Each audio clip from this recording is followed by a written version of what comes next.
Hi hello friends, ఈరోజు నేను మీకు పొట్లకాయ కర్రీ ఎలా తయారు చేయాలో చూపించాను.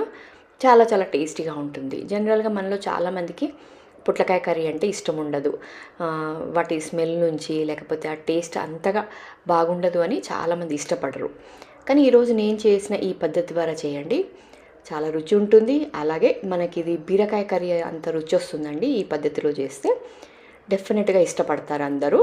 సో ఈ లింక్ నేను మీకు కింద ఇచ్చాను, కంప్లీట్ వీడియో లింక్ కింద ఇచ్చాను. మీరు జస్ట్ ఆ లింక్ ప్రెస్ చేయండి, డీటెయిల్డ్ వీడియో వస్తుంది. మీకు ఒక 4 నిమిషాలు ఉంటుందండి అంతే వీడియో.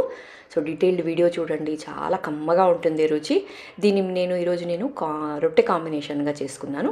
మీరు అన్నంలోకి కానీ చపాతీకి కానీ దేనికైనా ట్రై చేయండి, చాలా బాగుంటుంది. మరిన్ని వీడియోస్ కోసం మీరు ఇంతవరకు నా ఛానల్ని సబ్స్క్రైబ్ చేసుకోకుంటే సబ్స్క్రైబ్ చేసుకోండి. అలాగే మీకు నచ్చినట్లయితే ఈ వీడియో మీ ఫ్రెండ్స్ అండ్ ఫ్యామిలీకి కూడా షేర్ చేయండి. లాంగ్ వీడియో మాత్రం కంపల్సరీ